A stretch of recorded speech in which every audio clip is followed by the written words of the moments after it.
And good morning. Thanks so much for joining us here today. I'm Cheryl Miller. You know, we hear it in the news all the time about how we're becoming a more obese society and that America's weight problem is at epidemic proportions. And that weight gain can lead to very serious health issues for both adults and children, including diabetes and high cholesterol. But there are things you can do to control high blood sugar levels and high cholesterol, and detecting, controlling, and preventing these illnesses in children has become more important than ever.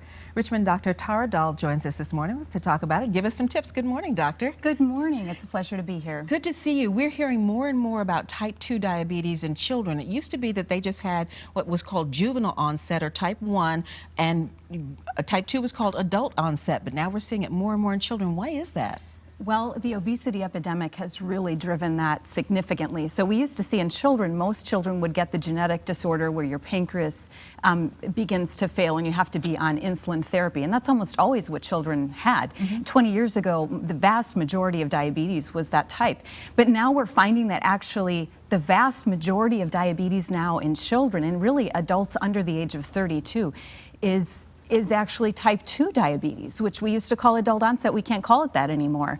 I've been taking care of kids for 20 years who have genetic disorders with cholesterol, metabolism, and other things. And it's amazing how many of these children have diabetes, and they're 8, 9, 10 years old. So what's driving this?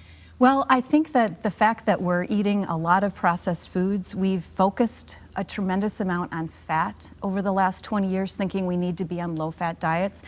I believe that's really driven this epidemic of sugar, because to make food taste good, if you take fat out, you add sugar.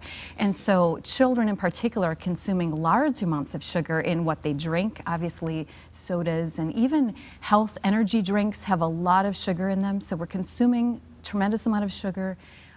As we take fat out of even things like yogurt, you take fat out, you add sugar. It's much better that you eat the full fat foods. And that's something that we really need to teach people, because you're afraid of fat. People think if you eat fat, you'll get fat, and that's not true. What are the symptoms we should be looking for in children? Maybe not necessarily that they're overweight? Well, kids can have issues related to prediabetes even if they're not overweight, but the vast majority of them, especially in children, would be more likely to be overweight if they have this type 2 diabetes that we're talking about. One of the things I think you really need to realize with kids is that traditional measures of assessing risk, so traditional measures like measuring a glucose level, which is the blood sugar level, or measuring cholesterol levels, may really not give us an accurate picture in children of what's going on. They don't necessarily give us a great picture in adults either, but especially in kids, because children have the ability to compensate for that high blood sugar. Their pancreas just makes more insulin that allows their blood sugar to be normal, but insulin causes weight gain.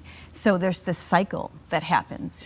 Are there other factors that are going on here? Is it the fact that our children are becoming more sedentary? Absolutely. I mean, the combination of the foods that we're eating, the fact that everything now is mobile, electronic. You know, kids aren't running outside to play baseball anymore. They're coming home to get on the video game machines with their friends. I love that when they came out with some of the interactive video games like the Wii and where they had to get up and move. Yeah, so play a video game. If it's bowling and skiing and whatever it is with your family, do that, because at least you're jumping around the living room, which is better. Now, you read a little show and tell here. Explain to me what this is. Okay, so this is really trying to illustrate why cholesterol and blood sugars aren't really the most accurate way to measure risk in children, really, or adults. So cholesterol is really, the liver makes it because our body needs it. We all need it for hormones, for vitamin D, for cell membranes. And so the liver makes cholesterol, which is illustrated by these little yellow balls.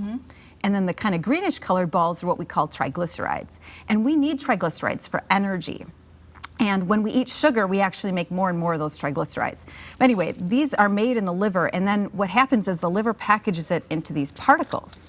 And actually, we've found now from many clinical studies that it's actually the number of particles you have carrying cholesterol that's what puts us at risk for having heart attacks and developing even diabetes. Because if you develop particles that are really small, you actually are at risk for diabetes. And we can actually predict who's on a path toward diabetes probably a decade before they actually have it by measuring these more advanced tests. So this is one of the things that I do as part of an assessment to understand better what's really driving risk so that we can do something about it. So once again, it's all about balance. Yes. And once we uncover that there's a genetic risk present, then we can really get more aggressive with our lifestyle efforts in order to be able to prevent I was going to diabetes ask you from about that coming on. Yeah. genetic factor that, Yeah. that goes into play, because some people are more genetically predisposed to getting diabetes than others. Is that something that we can overcome? Absolutely. Once we understand that that's your genetic predisposition, and it may be obvious because everyone in the family has diabetes, it may not be. It may be something where it's kind of an unclear family history. I mean, my grandparents, they weren't diagnosing diabetes very well all those years ago. So once we understand the genetics, you bet we can do something about it. We can reverse it. We can actually completely change that forward trend that would normally be there based on the genes. So what should we be So doing, that's Doctor? powerful. Yeah. Well, I think we need to do everything we can to make sure if we're, consuming food that we're not drinking sugar. We stay away from high fructose corn syrup, look at labels, stay away from those extra sugars, and really, become balanced in our life as far as how much time we spend moving. We need to move more. I don't care if you walk in place where you watch TV. It's better than sitting there with the remote. And as parents, it's good to set a good example for the children as well. If you're living a sedentary lifestyle, the children are probably going to be doing the same. Oh, absolutely. They are watching everything we do. So no matter what we say, if we're not, modeling that behavior, that makes a big difference. Got to make changes as a family. Absolutely. Dr.